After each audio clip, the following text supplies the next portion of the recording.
تیرے عشق میں تباہ ہوا از قلم نور Bano part 4۔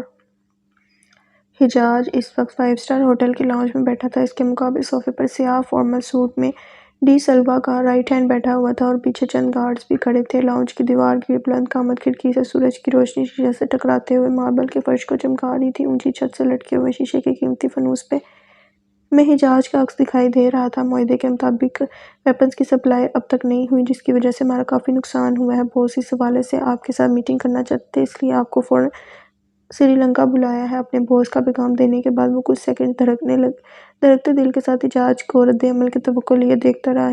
He has an aura of devil. Now I understand why the boss didn't come here himself. اس نے سگار کا دھواں ہوا میں چھوڑتے ہوئے نظر اٹھا کر ڈی سلوا کے رائٹ ہینڈ کو دیکھا۔ دونوں بازو صوفے کی پشت پر پھیلائے، وہ ٹانگ پہ ٹانگ رکھ کر اپنے مخصوص انداز میں بیٹھا، اپنی ذات میں اتنا پر اعتماد اور مکمل لگ رہا تھا کہ مقابل بیٹھے شخص نے تھوک نکلتے ہوئے دل ہی دل میں تبصرہ کیا، میں تمہارے باس کی سرپرستی میں کام کرنے والا کوئی معمولی گنڈا نہیں ہوں جو اس کے بلانے پر دوڑتا ہوا سری لنکا پہنچ جاؤں۔ رک کر سینے پر دستک دی۔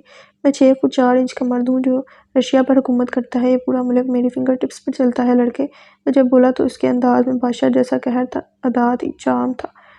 حجاج مقابل سے منہ گفتگو تھا جب لوکا کے کوٹ کی جیب میں رکھا فون وائبریٹ ہونے لگا۔ اس نے فون نکال کر دیکھا تو اسکرین پر چمکتا نمبر جانا پہچانا تھا۔ وہ یس کا بٹن دباتے ہوئے لاؤنج سے باہر نکل گیا۔ حجاج نے گفتگو کے دوران سرسری سی ایک نظر باہر جاتے لوکا پر ڈالی تھی۔ چند منٹ بعد لوکا موبائل کے اسپیکر پر ہاتھ رکھتا دوبارہ لاؤنج میں داخل ہوا۔ جھجکتے ہوئے فون حجاج کی جانب بڑھا دیا۔ اس نے گردن ترچھی کر کے دائیں شانے پر جھکے لوکا کو سوالیہ نظروں سے دیکھا۔ جواباً اس نے مصنوعی سنجیدگی ظاہر کرتے ہوئے کندھے اچکا دیے۔ وہ فوراً سمجھ گیا تھا کہ دوسری جانب فون پر کون ہے۔ اس نے بنا کچھ کہے خاموشی سے فون کان سے لگا لیا۔ اس نے کچھ کہنے کے لیے منہ کھولا ہی تھا کہ آگے سے الف مشتعل سی اس پر برس پڑی۔ میں نے تم سے کہا تھا مسٹر ڈان کہ جو کرنا ہے کرو، لیکن میرے وقت میں خیانت نہیں ہونی چاہیے۔ بولو، کہا تھا کہ نہیں کہا تھا؟ کہا تھا نا؟ وہ سوال پہ سوال جواب بھی خود ہی دے رہی تھی۔ حجاج فوراً سیدھا ہو کے بیٹھ گیا۔ ہونٹوں پر قفل لگ گئے، ماتھے پر بل پڑے۔ وہ گونگوں کی کیفیت میں مصنوعی سنجیدگی کا مظاہرہ کرتے ہوئے اپنے ارد کھڑے گارڈز کو دیکھنے لگا۔ سب کی نظریں اس کے چہرے پر ہی جمی تھیں۔ اس نے خجالت سے نظریں نیچے کر لیں، لیکن مقابل اس کی کیفیت سے انجان شکایت کا پرندہ کھولے بیٹھا تھا۔ اب بگڑوں کی طرح میں مت کرو، فوراً پہنچو، فوراً۔ کیا فائدہ اتنے بڑے ڈان ہونے کا جب بندہ اپنی بات پر ہی قائم نہیں رہ سکتا، اس نے روٹھے پن سے کہا تو حجاج کندھے ڈھل کے ہونٹوں کو آپس میں ملاتے ہوئے اس نے ماتھے کو چھوا۔ وہ مسکرانا چاہتا تھا لیکن موقع محل نے اجازت نہیں دی۔ ابھی آتا ہوں۔ غلام کی طرح سر تسلیم کم کرتے ہوئے وہ میٹنگ ادھوری چھوڑتے ہوئے فوراً اٹھ کھڑا ہوا۔ باقی سب بھی اس کی تقلید میں کھڑے ہو گئے۔ 6 فٹ 4 انچ کا مرد جو اپنی فنگر ٹپس پر پورے رشیا کو آپریٹ کر رہا تھا، اب اپنی فزیو تھراپسٹ کے بلاوے پر حاضری دینے جا رہا تھا۔ حجاج گاڑی میں بیٹھتے بیٹھتے رکا۔ تم اچھے سے جانتے ہو میری ضروری میٹنگ کے دوران کسی بھی قسم کا خلل قطعاً برداشت نہیں کرتا، پھر آج تم نے اتنا بڑا رسک کیسے لے لیا؟ دروازے کا ہینڈل تھامے لوکا نے گھبرا کر حجاج کی جانب دیکھا تھا۔ وہ الف میم نے، وہ جھجکا۔ کوٹ ہر ورڈز ایگزیکٹلی۔ حجاج ہنوز اسے استفسار بھری نظروں سے دیکھتے ہوئے بولا، اگر حجاج کو پتہ چلا کہ میں نے کال کی تھی اور اس کے باوجود تم نے اس سے میری بات نہیں کروائی تو وہ تمہیں شوٹ کر دے گا۔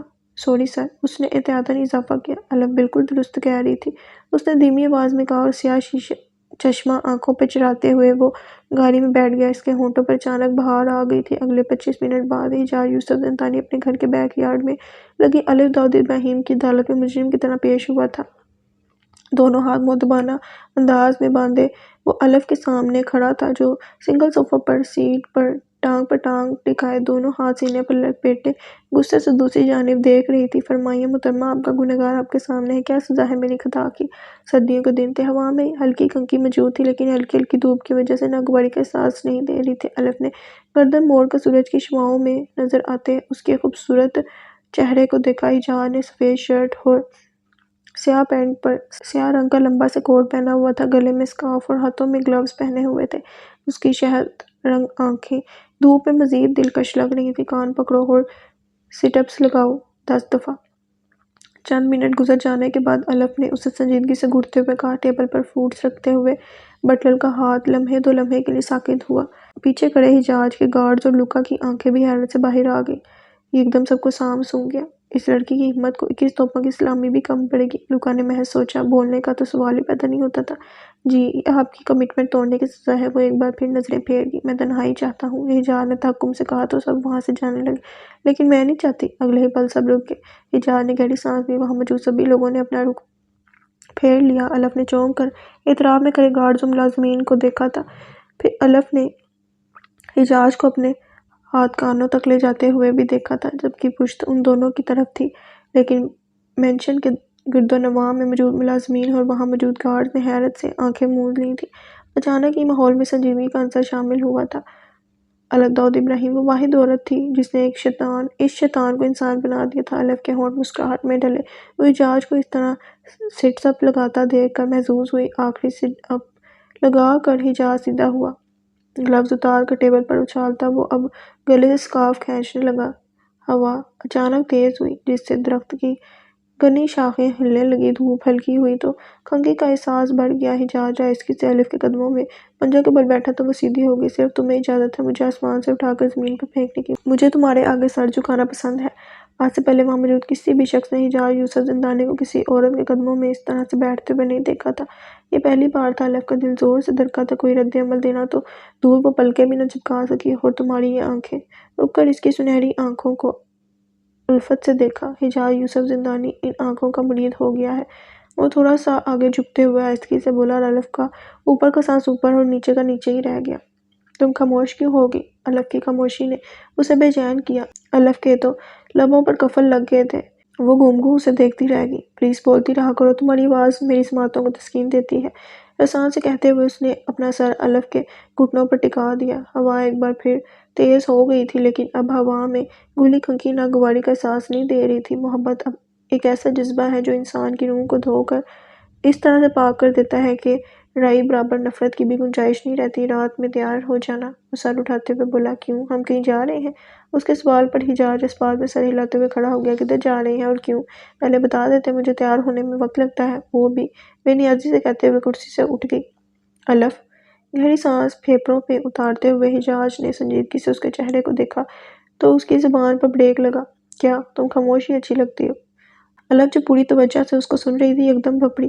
واٹ؟ لیکن ابھی تو تم کہہ رہے تھے کہ میری آواز تمہاری سماعتوں کو تسکین دیتی ہے۔ اس کے چہرے کے زاویے بگڑے۔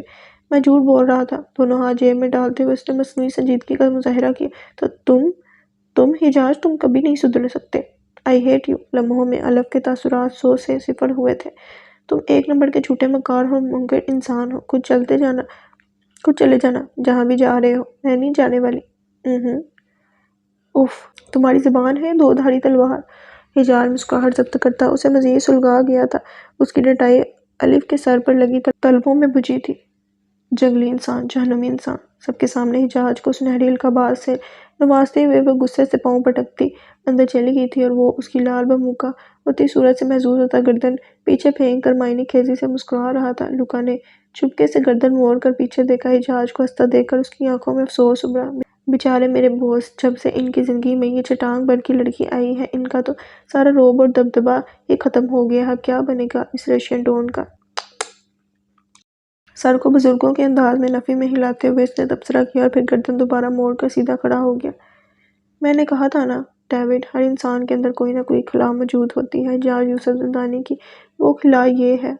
عیسیٰ لیپ ٹاپ کی سکرین پر الف کی تصویر کی جانب اشارہ کرتے ہوئے کمینگی سے مسکرایا تھا۔ اس کی بات پہ ڈیوڈ بھی مسکرانے لگا۔ فضا میں سازش کی بو پھیل چکی تھی کیونکہ دشمنوں نے جنگ کا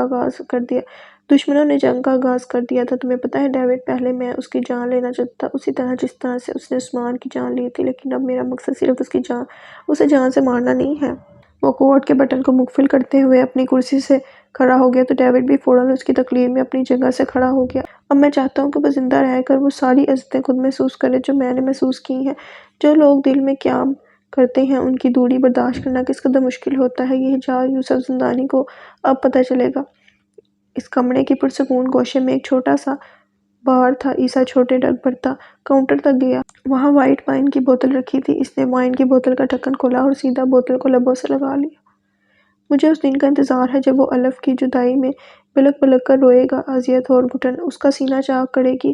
یہ جدائی ایسی ہوگی ڈیوڈ کے موت کے بعد بھی وہ دونوں کبھی ایک نہیں ہو پائیں گے۔ آج سیاہ آسمان پر کسی نے سرخ خون میں ڈوبے قلم سے ان دونوں میں سے ایک کے نصیب میں موت لکھ دی تھی، اور موت بھی ایسی کہ سانس لینا جہاں فرض کر دیا گیا تھا ان دونوں میں سے کسی ایک کو جینا اور دوسرے کو جیتے جی مر جانا تھا۔ یہ موت مرنے سے بھی زیادہ دردناک تھی۔ یہ ایک مخروطی چھت والا چھوٹا سا لکڑی کا پرکشش کوٹیج تھا جس کے چاروں جانب سے لکڑی کی باڑ سے حد بندی کی ہوئی تھی۔ یہ کوٹیج ماسکو سے 120 کلومیٹر کی دوری پر شہر کے شور شرابے سے دور کاشیرا ٹاؤن میں واقع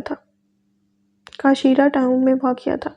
اس کوٹیج میں 2 کمرے، لاؤنج اور ایک کچن تھا جس میں موجود دروازہ پیچھے یارڈ میں کھلتا تھا جہاں رنگ برنگے پھول لگے ہوئے تھے۔ کوٹیج کے بیک یارڈ سے کاشیرا ہسٹری میوزیم کا شاندار نظارہ دکھائی دیتا تھا جو کلاسیکی اور جدید تعمیراتی عناصر کا خوبصورت امتزاج تھا۔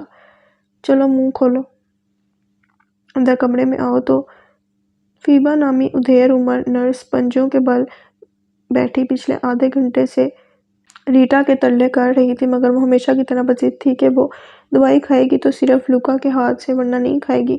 فیبا نے سر پر ہاتھ رکھتے ہوئے کھڑکی سے باہر دیکھا۔ آج کافی دنوں بعد بہت اچھی دھوپ نکلی ہوئی تھی اور اس دھوپ میں کاشیرا ہسٹری میوزیم کا سنہری گنبد مزید سنہرا دکھائی دے رہا تھا۔ کبھی کبھی تو نرس کسی نہ کسی طرح اسے بہلا پھسلا کر دوائی کھلا دیتی تھی، لیکن کبھی کبھی اس کی ضد کے آگے اسے جھکنا ہی پڑتا تھا۔ لاکھ کوششوں کے باوجود بھی وہ اسے دوائی کھلانے میں ناکام رہی تھی اور بعد ناخواستہ نرس کو اس کی بات ماننی پڑی اور لوکا کو کال کر کے بلانا پڑا۔ لوکا جب وہاں پہنچا تب تک ریٹا رو دھو کر سو چکی تھی۔ نرس نے اسے جگانا چاہا مگر لوکا نے اسے ہاتھ کے اشارے سے روک دیا اور باہر لاؤنج میں رکھے صوفے پر آ کر بیٹھ گیا۔ پانی فیبا کے پوچھنے پر اس نے سر اس بات میں ہلا دیا تو وہ لاؤنج سے منسلک اوپن کچن کی جانب بڑھ گئی۔ یہاں سے ادھیر عمر نرس اور لوکا ایک دوسرے کو دیکھ سکتے تھے۔ ریٹا تم سے بہت مانوس لگتی ہے۔ فیبا کے ہاتھ سے پانی کا گلاس لیتے ہوئے لوکا ایک لمحے کے لیے رکا تھا۔ حالانکہ تم دونوں کا آپس میں کوئی تعلق نہیں، مگر ایسا لگتا ہے برسوں کی شناسائی ہے۔ وہ مسکرا کر بولی، مگر لوکا مسکرا نہیں سکا۔ حجاز سر کا حکم ہے اس لیے مجبوراً آنا پڑتا ہے، ورنہ میں تو لڑکیوں سے دور بھاگتا ہوں۔ پلیز فیبا، کوشش کیا کرو کہ تم خود ہی اس پاگل لڑکی کو ہینڈل کر لو۔ مجھ سے روز اتنی دور ڈرائیو کر کے نہیں آیا جاتا۔ میرے اور بھی بہت سے کام ہیں اسے دوائی اور کھانا کھلانے کو علاوہ۔ اس نے بیزاری سے منہ بناتے ہوئے گلاس لبوں سے لگایا۔ اوپر والا کسی کی مدد کرنے کا موقع فراہم کر رہا ہے تو ناشکری مت کرو۔ فیبا نے اسے گھوڑا۔ دیکھو بات بالکل صاف ہے، تمہیں اس کی خدمت کرنے کی بھاری فیس ملتی ہے، اس لیے مجھے خدمت کل کا گیان دے رہی ہو، ورنہ مفت میں تم اس پاگل لڑکی کو منہ تک نہ لگاؤ۔ اس نے ہنکار بھرا۔ اب ایسی بات بھی نہیں لڑکے، پیسہ ہی سب کچھ نہیں ہوتا۔ لوکا کے منہ سے پانی کا فوارہ چھوٹا۔ اس نے بمشکل اپنی ہنسی دبائی۔ اس کی مضحکہ خیز رد عمل پر غصے سے فیبا کے کان سرخ ہو گئے تھے، مگر ضبط کر گئی۔ 6 ماہ کوما میں رہنے کے بعد ریٹا مکمل طور پر خاموش ہو گئی تھی، لیکن جس لمحے اس نے حجاز کو دیکھا تھا اس کے زخم یکدم ہرے ہو گئے تھے۔ دماغ کی نسوں زور پڑتے ہی وہ دیوانہ وار چلانے لگی تھی۔ اس وقت اس کمرے میں ڈاکٹرز اور حجاز کے ساتھ لوکا بھی موجود تھا۔ اسے کچھ ماہ ہی ہوئے تھے تب حجاز کے گینگ میں شامل ہوئے۔ اس سب کے درمیان لوکا وہ واحد چہرہ تھا جس پر نظر پڑتے ہی ریٹا خاموش ہو گئی تھی۔ بکھرے بال اور لٹے ہوئے حلیے میں نکہت سے دھیرے دھیرے قدم اٹھاتی ریٹا لوکا کی جانب بڑھی۔ پہلے تو کچھ لمحے وہ اس شخص کو ٹکٹکی باندھ کر دیکھتی رہی اور پھر ایک دم دھاڑے مار مار کر رونے لگی۔ اس کا یہ رد عمل حجاز اور خود لوکا کے لیے بھی بے حد حیران کن تھا۔ پاگلوں کی طرح روتے روتے اچانک وہ اس کے بازو میں جا گری اور جب وہ ہوش میں آئی تو صدمے کی وجہ سے وہ اپنا دماغی توازن کھو چکی تھی۔ اس اجنبی شخص میں نہ جانے ریٹا کو کون سی چھوی دکھائی دیتی تھی کہ بے خودی کے عالم میں جہاں وہ اپنی شناخت تک بھول چکی تھی وہاں لوکا اسے ہر پل یاد رہتا تھا۔ ریٹا کے ہسبینڈ کا نام کیا تھا اور حجاز سر اس لڑکی کو کیسے جانتے تھے؟ اس کے سوال پر لوکا رک کر اس کا نام یاد کرنے لگا، پھر کچھ سوچتے ہوئے جواب دیا، ریٹا کے ہسبینڈ کا نام کیون تھا۔ بوس کے کچھ پرانے تعلقات تھے اس سے۔ اور ریٹا کی یہ حالت کیسے ہوئی؟ فیبا نے افسوس بھرے انداز میں استفسار کرتے ہوئے نگاہیں کمرے کے بند دروازے پہ ٹکا دیں جہاں ریٹا گہری نیند میں سو رہی تھی۔ اس کے گھر میں آگ لگ گئی تھی جس میں اس کا ہسبینڈ کیون جل کر مر گیا۔ اپنے شوہر کی موت کا صدمہ وہ شاید برداشت نہیں کر سکی، اس لیے اپنا دماغی توازن کھو بیٹھی۔ اس نے پانی کا ایک اور گھونٹ لیتے ہوئے رسان سے جواب دیا۔ فیبا کی چھوٹی چھوٹی آنکھیں حیرت سے پھیل گئیں۔ بیچاری اپنی عمر سے بڑے دکھ جھیل لیے ہیں اس نے، تعصب سے بولی تو لوکا نے اس بات میں سر ہلا دیا۔ ویسے حجاز سر کتنے دریا دل انسان ہے، اس طرح تو لوگ اپنوں کا خیال نہیں رکھتے جس طرح سے وہ اپنے دوست کی بیوی کا رکھ رہے ہیں۔ اس نے خود ہی اخذ کر لیا کہ کیون اور حجاز کے درمیان دوستی کا تعلق تھا۔ بہت اچھے انسان ہے وہ، اوپر والا انہیں ہمیشہ سلامت رکھے۔ میرا اور میرے بچوں کا بھی بہت خیال کیا ہے انہوں نے۔ نرس کے ماتھے پر بکھری لکیریں غائب ہو گئی تھیں۔ ویسے اس گھر میں آگ لگی کیسے تھی؟ فیبا کے کمزور ذہن میں ایک اور سوال نے سر اٹھایا تھا۔ گھر میں آگ لگی نہیں تھی فیبا، بلکہ لگائی گئی تھی۔ گلاس میں موجود آخری گھونٹ حلق میں انڈیلتے ہوئے وہ کوٹ جھاڑ کر اپنی جگہ سے کھڑا ہو گیا۔ فیبا جو اس کی تقلید میں کرسی سے اٹھنے لگی تھی، گنگ سے دوبارہ بیٹھ گئی۔ کس نے لگائی تھی آگ؟ لوکا نے گردن ترچھی کر کے اس کی سوال کن آنکھوں میں دیکھا۔ بوس نے اس کے لب کپکپائے۔ اسے اپنی سماعتوں پر یقین نہیں ہے۔ زرد پڑتی رنگت کے ساتھ وہ حواس پاکتا ہوئی اور لوکا لاپرواہی سے کندھے اچکاتے ہوئے باہر کی جانب بڑھنے لگا۔ حجاز یوسف زندانی کون ہے؟ فیبا کے سوال پر اس کے قدم ساکت ہوئے۔ یہ آگاہی کا وہ لمحہ تھا جس نے فیبا کی روح جھنجھوڑ دی تھی۔ رشیا کا سب سے خطرناک ڈان۔ وہ ایکشن ہیرو کی طرح تشن میں بنا پلٹے ہی سیدھا دروازے سے باہر نکل گیا اور پیچھے کھڑی فیبا سر سے پاؤں تک ہل گئی۔ ان کے بوڑھے وجود پر کپکپی طاری ہو گئی۔ 3 سال پہلے اسے ریٹا کی دیکھ بھال کے لیے خاص طور پر نیپال سے رشیا لایا گیا تھا۔ اسے نہیں معلوم تھا کہ وہ نیپال سے رشیا ایک مافیا بوس کی سرپرستی میں آ رہی ہے۔ پہلی ملاقات میں حجاز اسے ایک ڈیسنٹ اور شریف انسان لگا تھا۔ فیبا اس کی روب دار اور جاذب نظر شخصیت دیکھ کر کافی متاثر ہوئی تھی۔ وہ جتنا گریسفل دکھائی دیتا تھا، اس سے کہیں زیادہ نرم گفتار اور خوش اخلاق تھا۔ وہ جب بھی یہاں آتا، فیبا سے اس کے گھر کی ذاتی مسئلوں کے بارے میں لازمی دریافت کرتا اور ان کے ساتھ وقت بھی گزارتا۔ ریٹا کے ساتھ ساتھ وہ فیبا کا بھی بہت خیال رکھتا تھا۔ وہ جب حجاز سے ملتی تھی تو اپنی اولاد سے دور ہونے کا غم بھول جاتی تھی، مگر وہ کبھی سوچ بھی نہیں سکتی تھی کہ جو شخص اس قدر خوش مزاج اور حساس دکھائی دیتا ہے، وہ اتنا ہی بے رحم اور بے حس ہو سکتا ہے۔ رشیا آنے سے پہلے فیبا نیپال کے ایک سرکاری ہسپتال میں نرس کی نوکری کرتی تھی اور اپنے شوہر کے انتقال کے بعد وہ اپنے بچوں اور بوڑھی ساس کی واحد کفیل تھی، اور جب انہیں یہ جاب آفر ہوئی تو ان کے گھر کے حالات بہت خراب تھے۔ وہ اپنے بچوں اور بوڑھی ماں کو چھوڑ کر یہاں نہیں آنا چاہتی تھی، مگر حالات نے انہیں کوئی دوسرا موقع نہیں دیا۔ یہاں آنے کے بعد شروع میں وہ کافی اداس رہتی تھی، مگر حجاز کی اپنائیت نے انہیں جینے کا حوصلہ دیا تھا۔ دھیرے دھیرے وقت کے ساتھ ان کا یہاں من لگ گیا تھا اور ان کے گھر کے حالات بھی کافی حد تک بہتر ہو گئے تھے۔ وہ یہاں بہت خوش اور مطمئن تھی، لیکن آج انہیں اپنی بے وقوفی پر افسوس ہو رہا تھا۔ دنیا میں اتنی عمر گزارنے کے بعد بھی وہ چہرے پڑھنے میں جاہل ثابت ہوئی تھیں۔ وہ وہاں بحیثیت ایک نرس کام کر رہی تھیں۔ حجاز اور فیبا کے درمیان مالک اور امپلائی کا رشتہ تھا۔ حجاز ان کے بیٹے جیسا تھا، مگر بیٹا تو نہیں تھا نا۔ لیکن نہ جانے کیوں انہیں حجاز کی حقیقت جان کر آج بہت دکھ ہو رہا تھا۔ حجاز یوسف زندانی کے بہت سے رنگ تھے۔ وہ ڈریسنگ روم میں دیوار گیر آئینے کے ساتھ کھڑا فارمل سرمئی سوٹ میں ملبوس اپنی ٹائی درست کر رہا تھا، مگر ان سارے رنگوں میں اس کا پسندیدہ رنگ گرے تھا۔ بالوں کو جیل کی مدد سے پیچھے کی جانب جمائے ہوئے وہ وارڈروب کی جانب مڑا اور جھک کر دراز میں سے گن نکالی، کیونکہ یہ رنگ اس کی شخصیت کی عکاسی کرتا تھا۔ گن کو کوٹ کے اندر موجود ہولسٹر میں اڑیستے ہوئے وہ ایک بار پھر آئینے کے سامنے کھڑا تھا۔ اپنے مکمل سراپے کو شیشے میں دیکھ اس کا سینہ مغروریت سے چوڑا ہو گیا۔ حجاز یوسف زندانی صرف سیاہ یا سفید نہیں تھا۔ کچھ کردار سرمئی ہوتے ہیں، انہیں اچھے یا برے کی فہرست میں ڈالنا بڑا مشکل ہوتا ہے۔ حجاز پارٹی میں جانے کے لیے بالکل تیار دکھائی دیتا تھا۔ وہ کمرے سے باہر نکلا۔ نیچے باڈی گارڈز کی ایک نفری اس کی منتظر تھی، مگر اس کی نگاہیں الف کی راہ دیکھ رہی تھیں۔ وقت کا پتہ محبوب کی غیر موجودگی میں چلتا ہے، اسے اندازہ ہو رہا تھا۔ اس نے گہری سانس پھیپھڑوں میں اتاری۔ عین اسی وقت لوکا تھکان سے سیڑھیاں چڑھتا ہوا دکھائی دیا تو وہ اس کی جانب پلٹا۔ حجاز یوسف زندانی کو صرف اچھا یا برا کہنا مشکل تھا، کیونکہ آج تک اس نے جتنے بھی گناہ کیے تھے، ان تمام گناہوں کے داغوں کو اس نے اپنی نیکیوں سے دھونے کی کوشش بھی بھرپور کی تھی۔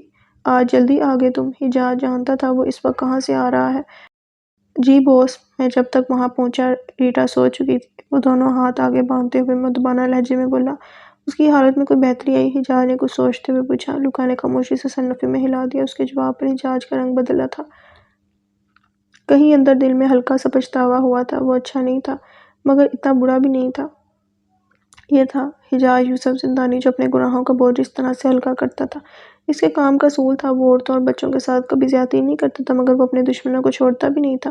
اسے لوگوں کی جان لینا پسند نہیں تھا۔ لوگوں کی جان لینا اس کی ضرورت تھی۔ وہ ضرورت کے تحت لوگوں کی جان لیتا تھا۔ اسے کچھ کہنے کے لیے لب کھولے ہی تھے کہ اسے اپنی پشت پر الف کے کمرے کا دروازہ کھلنے کی آواز سنائی دی اور راہداری میں اس کی ہائی ہیلز کا مدھم سا شور ابھرا۔ حجاز کی نگاہیں الف کو پلٹ کر دیکھنے کے لیے بے تاب تھیں۔ اس کی خاموش آنکھوں کا اشارہ سمجھتے ہوئے لوکا وہاں سے فوراً چلا گیا۔ وہ نہیں چاہتا تھا کہ الف کو اس سے پہلے کوئی اور دیکھے۔ اس نے گہری سانس حلق میں کھینچی، خاموش خریداری کی۔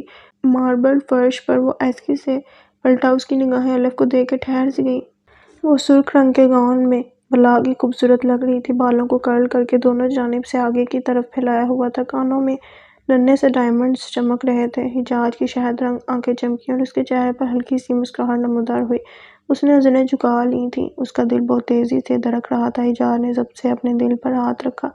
اس نے بے اختیار سانس لینے کی کوشش کی مگر وہ سانس نہیں لے سکا۔ سینے میں اپنی منتشر ہوتی دھڑکنوں کو محسوس کرتے ہوئے حجاج یوسف زندانی نے پہلی بار اپنی حالت پر غور کیا تھا۔ اس طرح سے بے اختیار وہ پہلے کبھی نہیں ہوا تھا، یا شاید کوئی اسے آج تک اتنا اچھا لگا ہی نہیں تھا۔ سانس لو حجاج یوسف زندانی، ورنہ لوگ کہیں گے کہ 6 فٹ 4 انچ کا ناقابل شکست ڈون اپنی فزیوتھراپسٹ کی ایک جھلک دیکھتے ہی بے ہوش ہو گیا۔ وہ مضحکہ خیز انداز میں اٹھلا کر بولی۔ وہ ٹھیک کہہ رہی تھی، اس نے تسلیم کیا۔ چند سیکنڈز مزید سڑکے، مگر حجاج کچھ نہیں بولا۔ وہ ویسے بھی کم گو تھا، مگر یہاں خاموشی کی وجہ اس کا مزاج نہیں، وہ لڑکی تھی جو ہر گزرتے دن کے ساتھ وہ بالِ جان بنتی جا رہی تھی۔ حجاج اگر پہاڑ تھا تو وہ اس پہاڑ کی بنیادیں ہلانے کی سکت رکھتی تھی۔ الف استفسار بڑی نظروں سے حجاج کو دیکھ رہی تھی، جیسے پوچھ رہی ہو کہ وہ کیسی لگ رہی ہے، تمہیں سب سے زیادہ کیا پسند ہے الف؟ وہ فوراً چونکی۔ یہ سوال موقع کی مناسبت سے غیر متوقع تھا۔ وہ اس کی جانب سے تعریف کی توقع کر رہی تھی، مگر وہ بھی حجاج یوسف زندانی تھا، سیدھے سیدھے کیسے تعریف کر دیتا۔ مجھے اسٹرابیری سموتھی پسند ہے، اور تمہیں؟ وہ سراپا سوال بن گئی۔ مجھے تمہارا لڑنا پسند ہے۔ وہ اس کی آنکھوں میں جھانکا۔ تو پہلے بتا دیتے، بلا وجہ اتنا اہتمام نہ کرتی میں۔ الف کی معصوم سے شکوے پر حجاج ہونٹ دباتے ہوئے سر جھکا کر مسکرایا۔ میرا بس چلے تو میں اپنی پوری دنیا تم پر واڑ دوں الف۔ اس نے سحر انگیز نگاہوں سے اسے نہارتے ہوئے دل میں کہا۔ کچھ کہا تم نے؟ الف نے چونک کر استفسار کیا۔ وہ اس کی خاموشیاں سننے لگی تھی۔ حجاج کی مسکراہٹ مزید گہری ہوئی۔ چلیں؟ اس نے الفت بڑے انداز میں اپنا ہاتھ الف کی جانب بڑھایا تھا۔ یہی اس کی تعریف تھی۔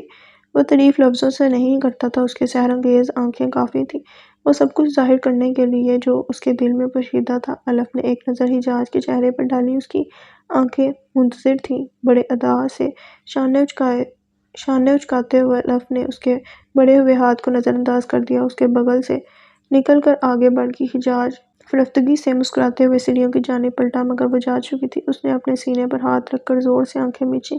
یہ لڑکی اسے دن بدن پاگل کر رہی تھی، اور وہ پاگل ہو رہا تھا۔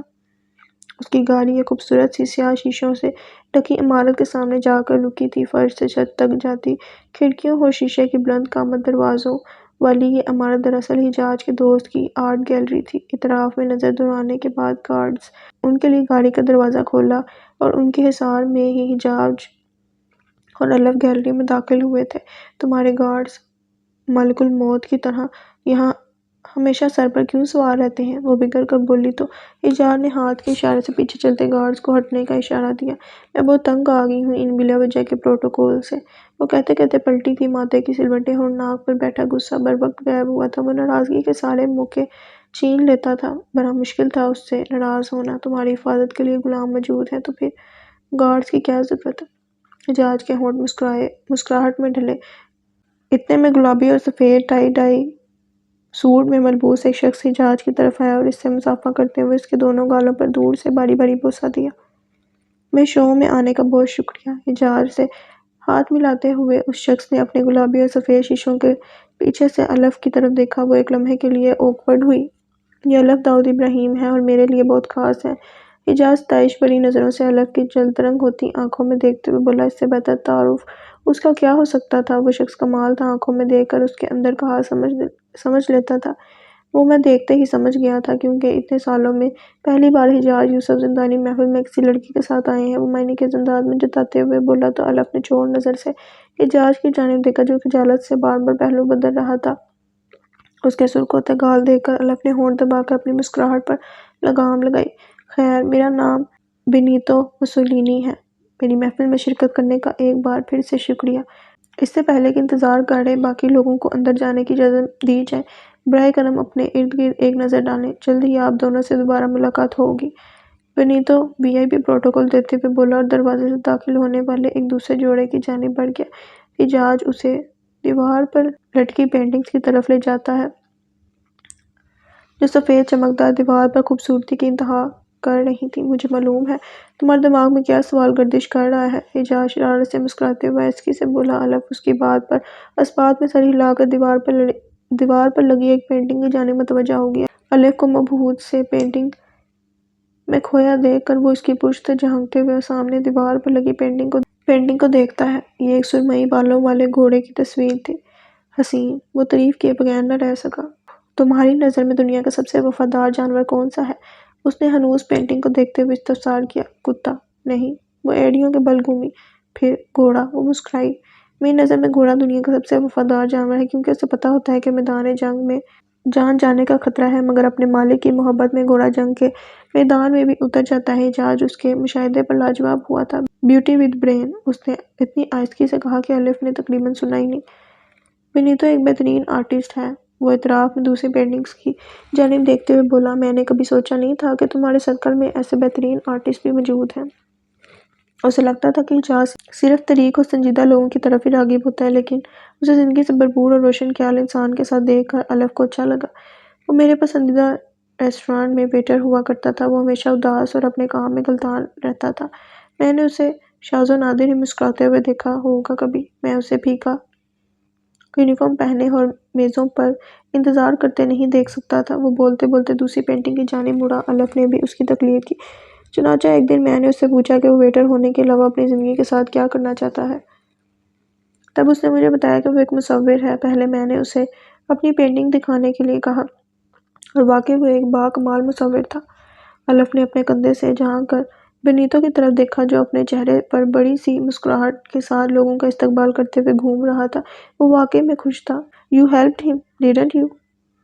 اس نے واپس دھیان اپنے پاس کھڑے شخص کی طرف پھیرتے ہوئے پوچھا۔ "کوئی بڑی بات نہیں، میں نہیں کرتا تو شاید کوئی دوسرا کر دیتا"، شاہ نے بے نیازی سے کہتے ہوئے مسکرایا تھا۔ "تو بتاؤ الف، تمہارے کیا خواب ہے؟" وہ دونوں ہاتھ جیب میں مقید کرتے ہوئے پوچھنے لگا۔ "تمہارے کیا خواب ہیں اعجاز؟" وہ مبہوت زدہ نظروں سے اسے دیکھ رہی تھی۔ "میرے اب کوئی خواب نہیں ہے الف"، وہ محبت پاش نظر سے دیکھتا وارفتگی سے بولا، "کیونکہ میرے سارے خواب تمہاری صورت میں کامل ہو گئے ہیں۔ میں کان کی کچی نہیں ہوں، تم باتوں سے میرا دل نہیں جیت سکتے مسٹر حجاز یوسف زندانی"۔ اپنے امڑتے جذبوں پر بند باندھتے ہوئے الف نے بے نیازی سے کندھے اچکا دیے۔ اس کے اس رد عمل پر حجاز نے ایک بار پھر سر جھکاتے ہوئے اپنی ہار کو تسلیم کیا تھا۔ اس کی جگہ کوئی اور عورت ہوتی تو واقعہ اب تک اس پر مر مٹی ہوتی، لیکن آسانی سے مر مٹ جانے والی عورت سے حجاز ایسی باتیں کرتا ہی کیوں؟ وہ قائل ہوا تھا کہ اسے اگر کوئی ہرا سکتا ہے تو وہ الف داؤد ابراہیم ہے، لیکن تمہارے اس عمل سے میں واقعی متاثر ہوئی ہوں۔ الف ایک بار پھر موضوع پر لوٹی، جسے حجاز بڑی مہارت سے بدل چکا تھا۔ "پلیز"۔ کہیں نہ کہیں وہ سمجھ گئی تھی کہ اعجاز کو یہ بتانا پسند نہیں ہے کہ وہ ایک اچھا آدمی ہے، جس پر اس نے سختی اور سیاہی کا خول چڑھا رکھا ہے، در حقیقت سونے کا ہے۔ وہ مزید کچھ کہتی کہ بینیتو نے اچانک مائکروفون میں اعلان کیا کہ شو شروع ہونے والا ہے۔ اعلان ہونے کی دیر تھی کہ باہر انتظار میں موجود لوگ سامنے کے دروازے سے آرٹ گیلری میں آنے لگے۔ "میں چاہتا ہوں تم ان میں سے ایک پینٹنگ پسند کرو"، اس نے مسکرا کر کہا۔ "یہ والی"، اس نے انگلی سے سنہرے رنگ کے گھوڑے والی پینٹنگ کی جانب اشارہ کیا تھا۔ اعجاز اپنے اندازے کی درستگی پر مسکرایا۔ "وفادار اور خوبصورت، بالکل تمہاری طرح"۔ اس نے الف کے پیچھے دیوار پر لگی پینٹنگ پر ایک نظر ڈالتے ہوئے دوبارہ اس کی جانب دیکھا، تو وہ مسکرائی۔ "تم رکو، میں اس پینٹنگ کی ادائیگی کے انتظامات دیکھ کر آتا ہوں"، وہ کہہ کر اسے پینٹنگ کے ساتھ تنہا چھوڑ کر آگے بڑھ گیا۔ وہ پینٹنگ کو گہری نظروں سے دیکھتے ہوئے ایک قدم مزید قریب آئی۔ "یہ واقعی ہی خوبصورت ہے نا؟" کسی نے پیچھے سے اس کے کان کے نزدیک گہری آواز میں استفسار کیا تو وہ چونک کر پلٹی۔ وہ تقریباً کوئی 30 سے 35 سال کا سفید فارمل سوٹ بوٹ میں ملبوس شخص تھا۔ بال نفاست سے تراشے ہوئے تھے۔ الف کا دھیان اس کی آنکھوں پر گیا۔ اس کی ایک آنکھ پتھر کی تھی۔ وہ بے اختیار 2 قدم پیچھے کھسکی تھی۔ خوبصورت اور حساس عورتیں ہمیشہ میری توجہ حاصل کرتی ہیں۔ اس کی گھبراہٹ دیکھ کر وہ شخص کمینگی سے مسکرایا۔ الف اس کی بغل سے نکلنے لگی، تب اس شخص نے اس کی کلائی پکڑی۔ "مجھے تم پسند آئی"، کمینگی سے کہتے ہوئے اس نے الف کے چہرے پر جھولتی لٹ کو کان کے پیچھے ارسا۔ اس کی گرفت میں مزاحمت کرتے ہوئے الف نے اسے پیچھے کی جانب دھکیلا۔ اس آفتاب پر ارد گرد کے لوگوں نے پلٹ کر ان دونوں کی جانب دیکھا۔ الف کے دھکا دینے پر اس شخص کا توازن بگڑا، مگر اگلے ہی پل خود کو سنبھالتے ہوئے اس نے الف کی جانب دیکھا۔ خوبصورت اور حساس ہونے کے ساتھ ساتھ مشکل بھی ہو۔ وہ ایک بار پھر مکروہ ہنسی ہنسا۔ "خبردار اگر دوبارہ مجھے ہاتھ لگایا، ورنہ"، اس نے انگشت شہادت اس کی جانب تانتے ہوئے دھمکی دی۔ "ورنہ کیا"، "ورنہ یہ"، وہ مزید کچھ کہتا کہ اس سے پہلے ہی جاج نے ایک زبردست مکہ اس کے جبڑے پر رسید کیا۔ اس کے ہونٹوں پر خون کے قطرے نمودار ہوئے، درد سے بلبلاتے ہوئے وہ پیچھے ہوا۔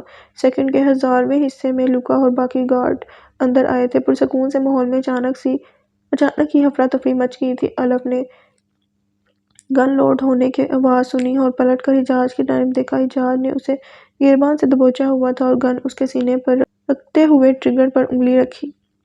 نہیں، تم ایسا کچھ نہیں کرو گے، الف نے ملتجئیہ انداز میں اسے روکا۔ ٹریگر سے انگلی ہٹاتے ہوئے وہ آہستگی سے پلٹا تو دیکھا الف کی آنکھوں میں خوف اور نمی تھی۔ اس نے فوراً اس کا گریباں چھوڑ دیا۔ جو حکم! وہ غصے سے پاگل ہو رہا تھا، مگر آہستگی سے مسکراتے ہوئے اس نے الف کے عقب میں کھڑے لوکا کو معنی خیز نظروں سے دیکھا۔ اس نے حجاج کا اشارہ سمجھ کر سر اس بات میں ہلایا اور کوٹ کے اندر سے گن نکالی۔ ایسا کرتے ہوئے اسے الف نے نہیں دیکھا تھا۔ اس کی توجہ کا مرکز اس وقت حجاج تھا۔ بنا کچھ کہے حجاج نے الف کا ہاتھ تھاما اور فوراً آرٹ گیلری سے باہر نکل گیا۔ وہ دونوں ایک ساتھ عمارت سے باہر آئے تھے۔ حجاج کا وجود جہنم کی طرح دہکا ہوا تھا۔ اس نے ضبط سے ہاتھ بالوں میں پھیرتے ہوئے انہیں بکھیر دیا اور گاڑی کے ٹائر پر زور سے لات ماری۔ عمارت کے بالکل برابر میں پتلی سی اندھیر گلی تھی۔ اس نے الف کا ہاتھ سختی سے پکڑا اور گھسیٹتے ہوئے اسے گلی میں لے گیا۔ الف مزاحمت بھی نہ کر سکی، اس کے زور کے ساتھ کھینچتی چلی گئی۔ الف کو دیوار کی جانب دھکیلتے ہوئے حجاج نے دونوں ہاتھ دیوار پر جما دیے۔ الف دم سادے اسے پھٹی پھٹی نگاہوں سے دیکھ رہی تھی۔ اس کے درمیان میں محض 4 انچ کا فاصلہ تھا۔ حجاج تیز تیز سانسیں لے رہا تھا، بال ماتھے پر بکھرے ہوئے تھے۔ گلی میں گپ اندھیرا تھا، لیکن سڑک پر جلتی اسٹریٹ لائٹس کی ہلکی روشنی میں ان دونوں کے چہرے کافی حد تک واضح تھے۔ تمہیں اس طرح سے چھونے کا حق تو میں نے خود کو بھی نہیں دیا، میں اسے جان سے مار دوں گا۔ وہ غصے اور بے بسی سے سر جھکا گیا۔ الف اس کے ہاتھوں کے پنجرے میں قید تھی، مزید دیوار سے چپک کر پیچھے ہوئی، حالانکہ جگہ نہیں تھی۔ حجاج کے ذہن میں کچھ کلک ہوا۔ اس نے چونک کر فوراً سر اٹھایا۔ الف کے چہرے پر نمایاں غیر آرامدہ سے تاثرات نے اسے جھنجھوڑا تھا۔ وہ فوراً 2 قدم پیچھے ہوا۔ شٹ! وہ شرمندگی سے بڑبڑایا۔ الف کی سانس میں سانس آئی۔ حجاج کی آنکھوں میں معذرت تھی، وہ شرمندہ ہو رہا تھا۔ وعدہ کرو تم اسے جان سے نہیں مارو گے۔ اس نے لمحے کی آکورڈنیس کو کم کرنے کی کوشش میں بات کا رخ موڑ دیا۔ تم واقعی چاہتی ہو کہ میں اس 2 ٹکے گنڈے کی جان بخش دوں جس نے تمہیں… حجاج نے جملہ ادھورا چھوڑ دیا۔ وہ ایک بار پھر غصے سے بے قابو ہو رہا تھا۔ اچھا، کیا فرق ہے تم میں اور اس میں؟ الف نے بازو سینے پر لپیٹے۔ اس کا چہرہ غصے سے سرخ ٹماٹر ہو گیا تھا۔ میں ویمن ٹریفکنگ جیسے گھٹیا کام نہیں کرتا۔ ہاں، لیکن مار پیٹ، ڈرگ سپلائی اور اسلحہ وغیرہ کی اسمگلنگ کرتے ہو، اور قتل بھی۔ حجاج ڈٹائی سے لفظ کا اضافہ کرتا اسے مزید سلگا گیا تھا۔ تمہارا کچھ نہیں ہو سکتا، وعدہ کرو تم اس کی جان نہیں لو گے۔ وہ بضد ہوئی۔ وہ بضد تھی۔ ٹھیک ہے، میں اس کی جان نہیں لوں گا، مگر اس کی ہڈی پسلی بھی سلامت نہیں چھوڑوں گا۔ الف اس کی شکل دیکھتی رہ گئی۔ کیا تم یہ سب چھوڑ نہیں سکتے؟ اس کے لہجے میں افسوس تھا۔ میں نے یہ سب چھوڑ بھی دیا تو بھی یہ جرم کی دنیا مجھے نہیں چھوڑے گی۔ جو شخص ایک بار ان اندھیروں کا عادی ہو جاتا ہے تو پھر زندگی بھر روشنی سے بچ بچ کر چلتا ہے۔ میں تمہارے لیے بدل سکتا ہوں، لیکن زمانے کے لیے نہیں بدل سکتا۔ اس کے بے لچک لہجے میں جھوٹی امید کی ذرا بھی گنجائش نہیں تھی۔ تم کوشش تو کر سکتے ہو۔ حجاج، میں کوشش کر رہا ہوں۔ تمہاری وجہ سے میں نے اپنے مینیجر چارلی کی جان بخش دی، حالانکہ اس کی غلطی معافی کے لائق نہیں تھی۔ اور اب یہ لیو، تم میرا دھندا بند کرواؤ گی؟ الف۔ وہ دونوں اب چلتے چلتے گلی کے سرے پر آ گئے تھے۔ سامنے سڑک پر ہلکی پھلکی ٹریفک رواں دواں تھی۔ تھوڑی دور آرٹ گیلری کے دروازے کے باہر کھڑے گارڈز ان کے منتظر تھے۔ واقعی تم نے اپنے مینیجر کو جانے دیا؟ اس نے پرجوشی سے استفسار کیا۔ نہیں، بس جان بخشی، لیکن جانے نہیں دیا۔ وہ سامنے دیکھتے ہوئے سرسری انداز میں بولا۔ الف کی پرجوشی جھاگ کی طرح بیٹھ گئی۔ تم بہت عجیب ہو۔ میں بہت ہینڈسم بھی ہوں۔ اتنا کافی نہیں، وہ الف کے چڑے ہوئے تاثرات سے محظوظ ہو کر بولا۔ وہ دونوں اب سڑک کنارے آمنے سامنے کھڑے تھے۔ اف، تم نے میرے سر میں درد کر دیا ہے، وہ اپنا سر پکڑتے ہوئے بولی۔ یہ جو تم مجھے اتنے نخرے دکھاتی ہو کسی دن اگر… کہتے کہتے وہ مسکرا کر خاموش ہو گیا۔ ہاں، کہہ دو، کسی دن تم مجھے بھی مار دو گے۔ وہ تأمل سے آنکھیں چھوٹی کر کے بولی۔ میں اپنی جان اپنے ہاتھوں سے کیسے لے سکتا ہوں؟ یہ حق میں نے صرف تمہیں دیا ہے۔ ماسکو کے آسمان پر اچانک ہی کسی نے تاروں سے بڑی ٹھال الٹ دی تھی، جن تاروں کا عکس حجاج کے شہد رنگ آنکھوں میں بکھر گیا تھا، جس کی جھلملاہٹ میں الف کے چہرے کا رنگ بدل کر سرخ ہو گیا تھا۔ حجاج اسے اس طرح سے دیکھ رہا تھا جیسے کوئی قیمتی متاع کو دیکھتا ہے کہ اچانک ایک بلٹ ان دونوں کے درمیان سے گزرتے ہوئے گلی میں لگے کھمبے سے ٹکرائی تھی۔ اندھیرے میں چنگاڑی سی چمکی اور پھر تاریکی چھا گئی۔ اس نے فوراً الف کو اپنی اوٹ میں کیا۔ کیا ہوا؟ الف کو سمجھ نہیں آیا کہ کیا ہوا۔ گولی تو چلی تھی، مگر آواز نہیں آئی تھی۔ اعجاز نے ارد گرد تائرانہ نظروں سے دیکھا، ماتھے کے بل گہرے ہوئے۔ وہاں کوئی نہیں تھا۔ گاڑی میں چل کے بیٹھو۔ اپنے اظہار میں اس نے الف کو گاڑی میں بٹھایا اور پلٹ کر دوبارہ اس گلی میں آیا۔ موبائل کی ٹارچ جلا کر وہ زمین پر پنجوں کے بل بیٹھا اور تائرانہ نگاہوں سے کچھ ڈھونڈنے لگا۔ چند سیکنڈ ٹٹولنے کے بعد اسے وہاں کھمبے کے پاس زمین پر بلٹ شیل پڑا ہوا دکھائی دیا۔ غصے سے اس کے ہونٹ بھینچ گئے۔ اس کا اندازہ صحیح تھا۔ اسے معلوم تھا کہ ایسا کس نے کیا ہوگا۔ پورے رشیا میں ایک واحد شخص تھا جو اس کی جان کا دشمن تھا۔ اس اندھیر گلی سے نکل کر دوبارہ اس آرٹ گیلری کے اندر آؤ تو چاروں جانب سی سی ٹی وی کیمرے لگے ہوئے تھے اور ٹھیک اس گیلری کے نیچے بیسمنٹ میں ایک کنٹرول روم تھا جہاں اس وقت 3 لوگ موجود تھے۔ ان میں سے ایک شخص ریوالونگ چیئر پر ٹانگ ٹکائے بیٹھا تھا جو یقیناً باقی 2 لوگوں کا سرپرست تھا جو اس کے پیچھے کھڑے تھے۔ تینوں کی نظریں مانیٹر پر پچھلے 25 منٹ سے مسلسل جمی تھیں جس پر وہ لوگ ان دونوں کو دیکھ سکتے تھے۔ حجاج کو الف کے نزدیک کھڑا دیکھ کر ریوالونگ چیئر پر بیٹھے شخص کے ماتھے پر بل پڑے مگر وہ ہنوز سکرین کو گھورتا رہا تھا۔ What the hell؟ کچھ لمحے مزید سرکے تھے جب وہ شخص چیئر پیچھے دھکیلتا طیش میں کھڑا ہو گیا۔ کون ہے یہ شخص؟ انگشت شہادت سے سکرین پر ابھرتے سفید سوٹ بوٹ میں ملبوس شخص کے چہرے پر دستک دیتے ہوئے اس نے غصے سے اپنے عقب میں کھڑے دوسرے شخص سے پوچھا۔ اس شخص کا نام لیو ہے باس۔ وومن ٹریفکنگ اور ان کے گنز ٹریڈ کرتا ہے۔ اس کے علاوہ اس کا ایک کلب بھی ہے شہر میں۔ وہ ایک دم سنجیدہ ہوا، ماتھے پر شکنوں کا جال مزید گہرا ہوا۔ بھاری تنفس کے ساتھ اس نے زور سے مانیٹر سکرین پر مکہ مارا تھا جو اس کے غصے کی تاب نہ لاتے ہوئے اب تاریک ہو چکا تھا۔ اس کی ہمت کیسے ہوئی اسے ہاتھ لگانے کی؟ اس کی جان جل کر رہ گئی تھی۔ لیو، وہ پلٹا۔ یہ لیو مجھے چاہیے، وہ بھی زندہ۔ باری باری دونوں کو دیکھتے ہوئے اس نے حکم صادر کیا مگر باس حجاج کے بندوں نے پہلے ہی پیچھے دوسرے مانیٹر پر نظر ڈالتے ہوئے بول ہی رہا تھا کہ سامنے کھڑے شخص نے ہاتھ کے اشارے سے اسے ٹوکا۔ مجھے لیو چاہیے، زندہ۔ ہر لفظ کو ٹھہر ٹھہر کر چباتے ہوئے ادا کیا۔ اس کے لہجے میں قیامت خیز سنجیدگی تھی۔ روجر، وہ دونوں سر آسمان میں ہلاتے ہوئے باہر نکل گئے اور پیچھے نیمن اندھیرے میں وہ شخص ایک بار پھر مانیٹر سکرین کی جانب پلٹا تھا۔ جس لمحے وہ دونوں گیلری سے باہر نکلے حجاج کی گرفت میں الف کا ہاتھ دیکھ کر اسے لگا کسی نے اس کے دل کو زور سے مٹھی میں لے کر نچوڑ دیا ہے۔